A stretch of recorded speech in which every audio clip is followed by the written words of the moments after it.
Hello guys, welcome to easy legal law. और हम देख रहे हैं एडमिनिस्ट्रेटिव लॉ। स्टार्ट करते हैं आगे का portion. Administrative adjudication, judicial powers of administration. Adjudication मतलब जो केस सॉल्व करते हैं, जो पूरा डिस्प्यूट का हियरिंग है, उसको एडजुडिकेशन कहते हैं। Need for devolution of adjudicatory powers on administration. The devolution of adjudicatory powers to the administration is necessary because of increasing dispute due to welfare state, technical nature of modern laws, need for speed, flexibility and efficiency, and relieving the burden on regular court. तो जो judiciary का powers है उसको delegate करना पड़ेगा, क्योंकि increase in dispute of welfare state, technical nature of modern law, और थोड़ा स्पीडी ट्रायल, फ्लेक्सिबिलिटी के लिए, and relieving the burden on regular courts.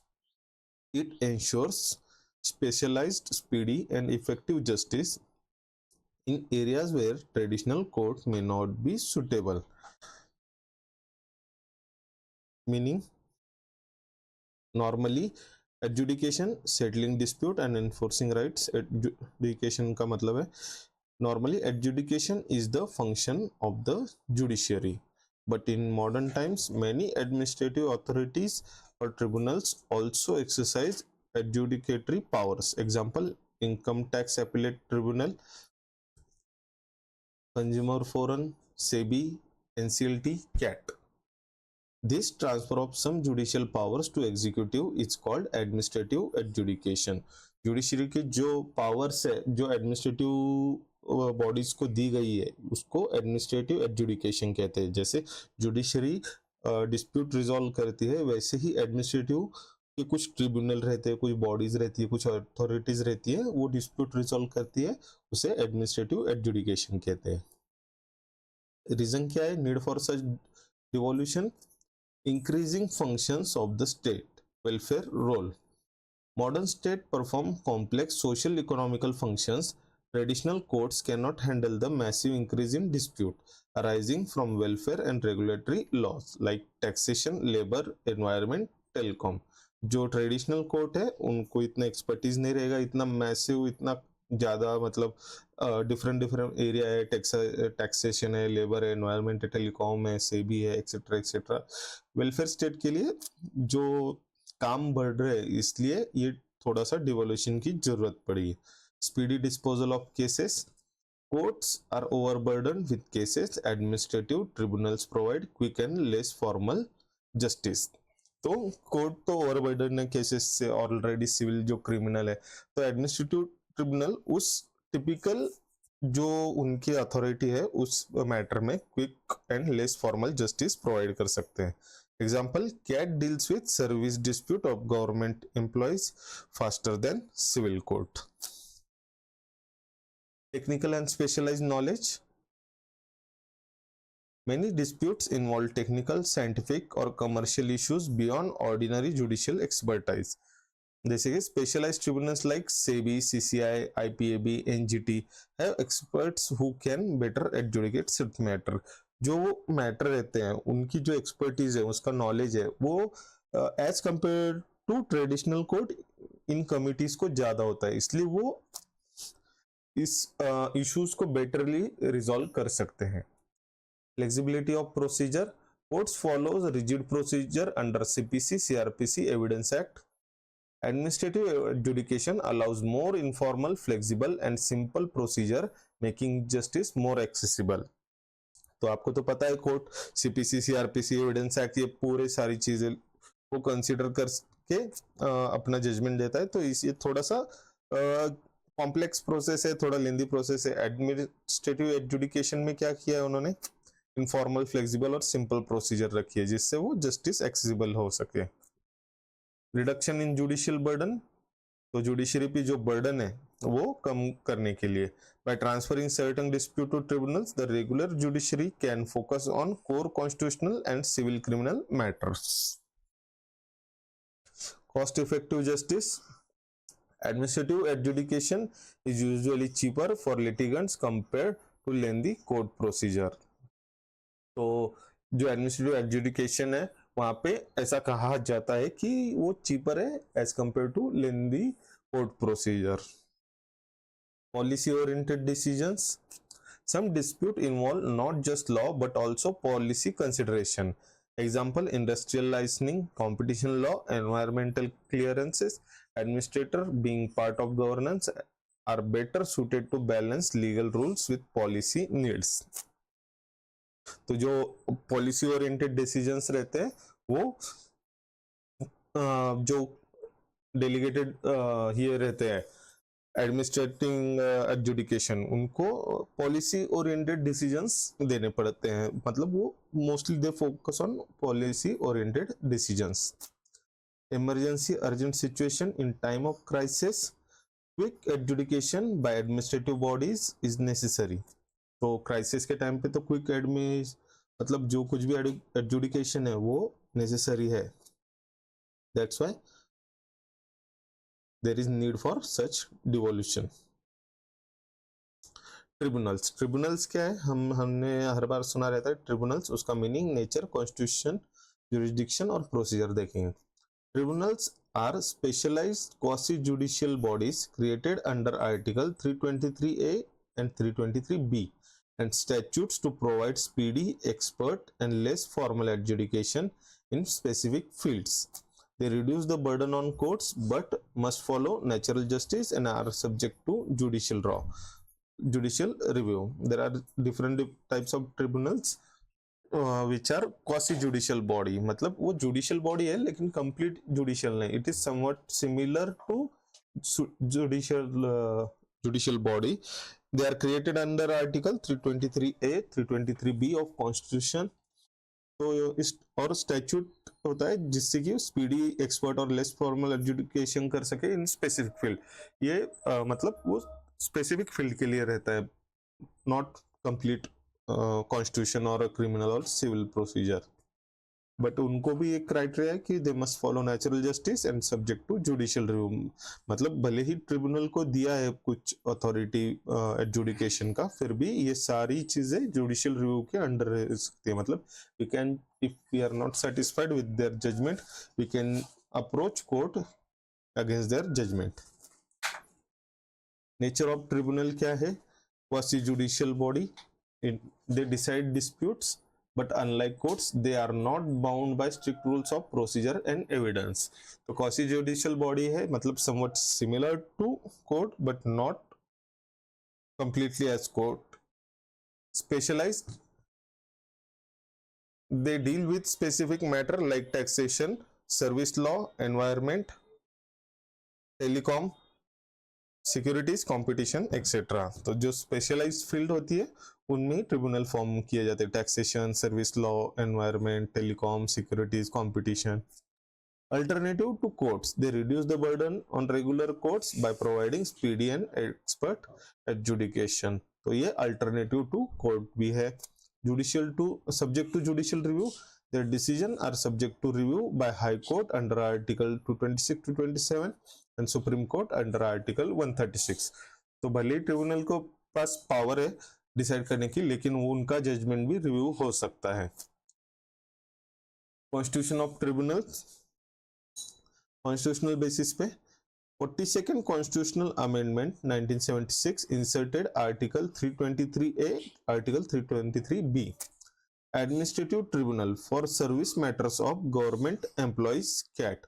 जो गवर्नमेंट एम्प्लॉइज के अगर कुछ डिस्प्यूट रहेगा तो वो that would be resolved by CAT, और इन दैट केस उसका जो भी एडजुडिकेशन रहेगा, जो भी केस रहेगा वो कैट के पास जाएगा। अगर कैट के डिसीजन से अगर वो पर्सन सेटिस्फाइड नहीं है then he can approach court. Article 323B, Tribunal for other matters like taxation, labor, land reform, environment, industries, election। तो इसे सिर्फ अदर कैटेगरी दी गई है उसमें जहाँ के ट्रिब्यूनल्स फॉर्म कर सकते हैं। स्टैट्यूटरी बेसिस क्या है? Tribunals are constituted by acts of parliament और स्टेट लेजिस्लेचर।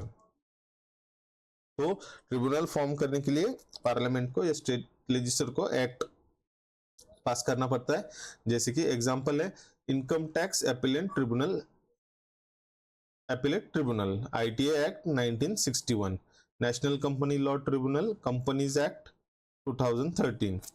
तो ये एक्ट के अंदर ये ट्रिब्यूनल बनाए गए, central administrative tribunal CAT, administrative tribunal act 1985, national green tribunal NGT act 2010। तो ये एक्ट के अंदर ये ट्रिब्यूनल फॉर्म किए गए हैं। Composition usually consist of judicial member like retired judges and technical or expert members with subject knowledge, usually रहता है, not necessary. Appointments are made by government but subject to rules ensuring independence. Example post Madras bar association case, यहाँ पे मतलब एक ये case law है post Madras bar association का। यहाँ पे अपॉइंटमेंट गवर्नमेंट के थ्रू की जाती है but subject to rules ensuring independence, मतलब वहां पे जस्टिस होना चाहिए। Jurisdiction of tribunals defined by the statute which create them. तो ट्रिब्यूनल का जुरिस्डिक्शन वो जो जिस स्टैट्यूट से वो बने गए हैं ट्रिब्यूनल वो डिफाइन करते हैं कि इसका जुरिस्डिक्शन क्या रहेगा। Typically jurisdiction covers service matter, service matter किसके पास है, कैट और सैट के पास है। टैक्सेशन डिस्प्यूट है ITAT, CESTAT। Industrial and labour dispute, labour courts, industrial tribunals. Corporate and commercial matters, NCLT, NCLAT। Environment dispute, NGT, जिसको हम नेशनल ग्रीन ट्रिब्यूनल कहते हैं। Consumer disputes, consumer forum under CPA 2019। Some tribunals exclude jurisdiction of ordinary court in their subject area. Example, CAT replaces civil court in service dispute. तो कुछ tribunals हैं जो exclude करते हैं जुरिस्डिक्शन ऑर्डिनरी कोर्ट से, जैसे कि एग्जांपल है कैट जो कि जो सर्विस से रिलेटेड डिस्प्यूट है वो कवर करता है। Procedure of tribunal flexible and informal, not strictly bound by CPC or Evidence Act, guided by principle of natural justice, right to be heard, unbiased decision making, accessible, parties में appear personally or through legal authorized representative। जो normal court में है आपको एक advocate के through plead करना पड़ता है, लेकिन ट्रिब्यूनल में पार्टी पर्सनली भी अपीयर हो सकती है। Quicker disposal, simpler procedure, time bound process. Appeals, usually an appeal lies to an appellate tribunal or directly to Supreme Court under Article 136। Key features क्या है, created by statute or constitution, function as specialized adjudicatory bodies, ensure speedy, inexpensive and expert justice, are quasi-judicial, not strictly judicial, subject to judicial review by high courts and Supreme Court। Principle of natural justice क्या है, ये नया concept है natural justice. Principle of natural justice as unwritten rules ensuring fairness and justice. तो fairness and justice include होना चाहिए, उसको हम नेचुरल जस्टिस बोलते हैं। They include rule against bias, that is no one should जज हिज ओन केस, अपने ही केस में कोई खुद जज नहीं होगा। Covers personal, pecuniary, subject matter, official bias, मतलब अगर उसका पर्सनल मैटर होगा, पेक्यूनरी होगा, मतलब पेक्यूनरी मतलब अमंग द रिलेटिव्स वगैरह, अगर वो सब्जेक्ट मैटर में इंटरेस्टेड होगा, या फिर ऑफिशियली बायस आएगा तो खुद के मैटर में कोई देयर वोंट बी जज, मतलब न्यूट्रल पर्सन जज करेगा हमेशा। राइट ऑफ फेयर हियरिंग, मतलब सबको चांस मिलना चाहिए उनकी बात रखने का, उनकी बात सुनने का। इंक्लूड्स, तो उसमें फेयर हियरिंग में क्या क्या आता है, includes notice, opportunity to present evidence, cross examination, legal representation, disclosure of evidence and reason decisions. Natural justice is equal to fundamental rules of procedure that ensure fairness, justice and absence of arbitrariness in decision making. It is not codified law but derived from common law, equity and good conscience. Objective क्या है इसका, to prevent miscarriage of justice. Nature of natural justice क्या है, universal, applies to all administrative, quasi-judicial and judicial authorities. Natural justice is applicable everywhere. Flexible है, not rigid, scope varies depending on the nature of the case. Supplementary to law, fill gaps where statutes are silent, subject to exceptions, not required in cases of urgency, national security, legislative actions or were excluded by statute. तो exception मतलब natural justice कहाँ पे consider नहीं किया जाएगा, जहाँ पे urgency है, नेशनल सिक्योरिटी को लेके कोई बात है, लेजिस्लेटिव एक्शन का या फिर किसी स्टैट्यूट द्वारा एक्सक्लूड किया गया होगा, तो ये नेचुरल जस्टिस वहां पे एक्सेप्शन रहेगा. Content of natural justice, traditionally two main rules है. Rule against bias, nemo judex in causa sua, मतलब नो वन शुड बी जज इन ओन कॉज. तो ऑब्वियसली पार्शियलिटी होगी, अगर खुद ही जज अपनी कॉज में रहा तो decision maker must be impartial and free from bias, मतलब न्यूट्रल होना चाहिए जज. टाइप्स ऑफ बायस क्या है? पर्सनल बायस, जैसे कि रिलेशनशिप, मतलब अगर कोई फ्रेंड रहा, हॉस्टिलिटी रहा, एनिमिटी, अगर कोई जिसका केस है उससे जज की दुश्मनी है या फैमिली कनेक्शन है, तो ये पर्सनल बायस के अंडर आता है.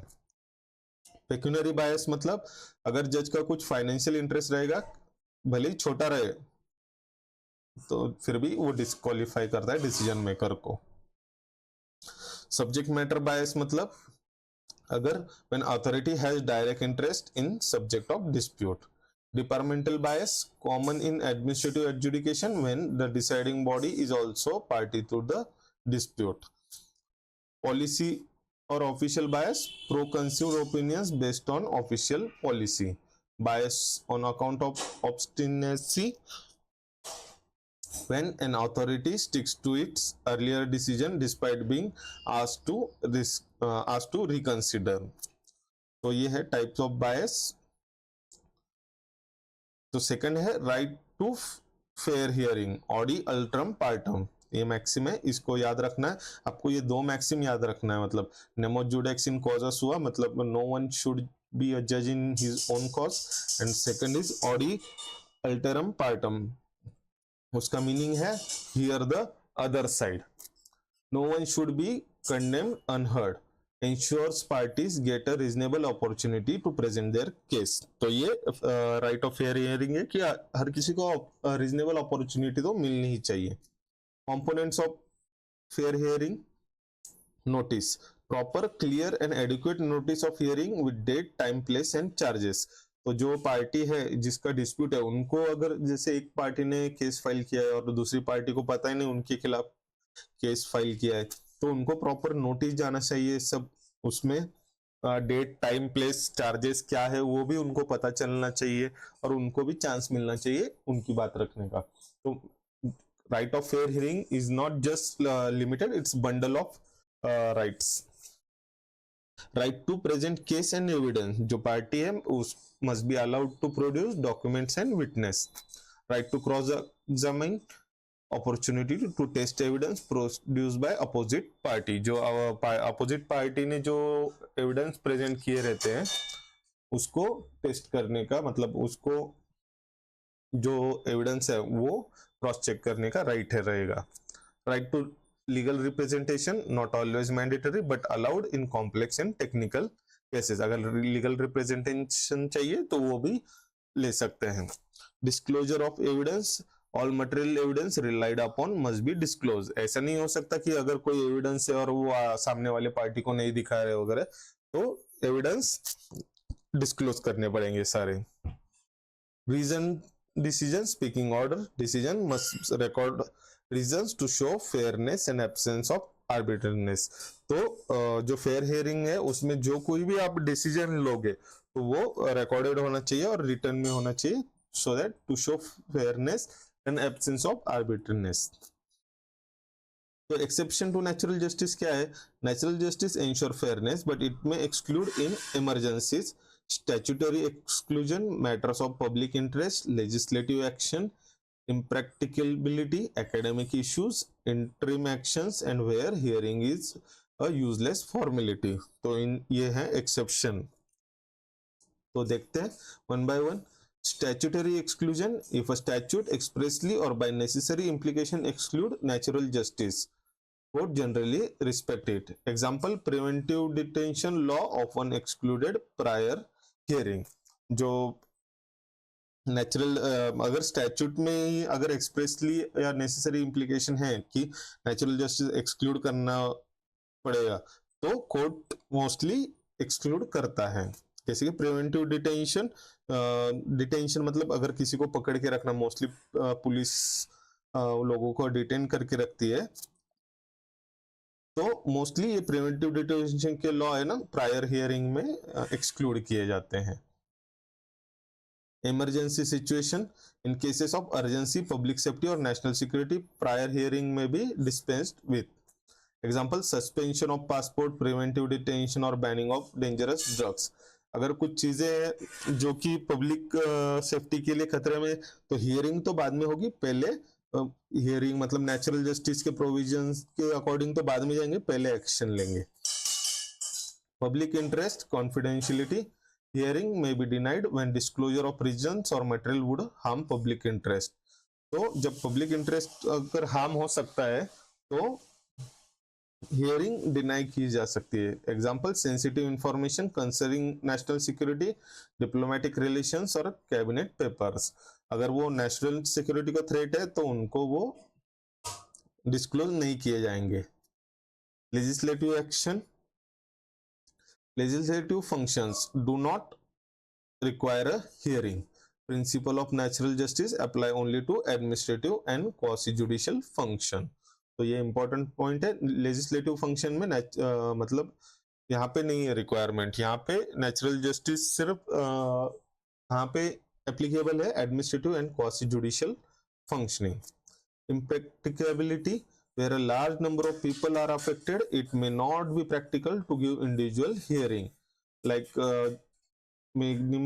fixing minimum wages, tax rates, price controls.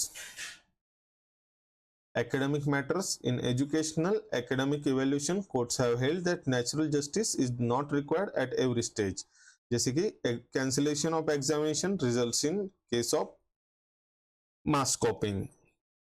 तो यहाँ पे नेचुरल जस्टिस की जरूरत नहीं हर बार एजुकेशनल मैटर में। जैसे कि अगर कहाँ पे मास कॉपी हुई है तो अगर एग्जाम कैंसिल कर दी तो जो जेन्युइन लोग हैं उनका तो लॉस होगा, लेकिन इतनी छोटी छोटी चीजें कंसिडर नहीं की जाती नेचुरल जस्टिस के बेसिस पे, तो यहाँ पे एक्सेप्शन में आता है ये। Interim preventive action, in urgent situation authorities may take interim action without prior hearing, but usually post decisional hearing must be given। तो अर्जेंट केस में डायरेक्ट अथॉरिटी एक्शन ले सकते हैं विदाउट प्रायर हियरिंग, लेकिन उनको बाद में पोस्ट डिसीजनल हियरिंग करनी पड़ेगी। Useless formality theory, if providing a hearing will make no difference to the outcome, it may be dispensed with, like when facts are admitted or undisputed। तो अगर hearing का कुछ आउटकम ही नहीं आएगा तो इसलिए टाइम वेस्ट करने के लिए ये नहीं यूज किया जाता। Effect of violation of natural justice, violation of natural justice generally makes a decision void and unenforceable, but modern courts apply the prejudice test। if non-compliance causes substantial injustice, the decision is struck down, if not it may still stand। Violation of natural justice, अगर natural justice का violation होता है तो decision void and अनएनफोर्सेबल होगा। अगर non compliance की वजह से सब्सटेंशियल इनजस्टिस होता है तो decision is struck down, if not it may stand. मतलब अगर इनजस्टिस नहीं हो रहा है तो वो स्टैंड करेगा, अगर इनजस्टिस हो रहा है तो वो स्ट्रक डाउन किया जाएगा नेचुरल जस्टिस वो डिसीजन को। Effect of violation of principle of natural justice, general rule, violation of natural justice equivalent to decision is void, invalid और liable to be set aside. अगर वायलेट किया है natural justice तो decision void रहेगा, invalid रहेगा, liable to set aside. Courts consistently hold that decisions taken without following natural justice are arbitrary and hit by Article 14, right to equality of the Constitution। Judicial approach in India, strict view, automatic invalidity, मतलब क्या देखेंगे, earlier courts held that any violation automatically nullifies the decision regardless of whether prejudice is caused। अगर violation है तो automatically nullify हो जाएगा decision। Flexible view क्या है, prejudice test. Later court adopted a prejudice test. Violation of natural justice will validate the decision only if prejudice is caused to the affected party. बाद में flexible view रखा और कहा कि अगर नेचुरल जस्टिस को एग्जेम्प्ट किया गया है तो पहले देखेंगे कि पार्टी को अफेक्ट हुआ है या नहीं. अगर नहीं हुआ है तो वैलिड रहेगा, अगर अफेक्ट हुआ है तो ही इनवैलिड रहेगा. Present position in India, courts adopt balanced approach. If violation causes real prejudice, then decision is invalid. If violation is technical or hearing would have made no difference, then decision stands. Effect of practical terms, quashing of decision, order is set aside by court. Remand, case may be sent back to authority to decide afresh after complying with natural justice. Reinstatement of rights, affected party may be restored to position before violation. तो ये था आज के lecture में. Please like, share and subscribe. See you in next video.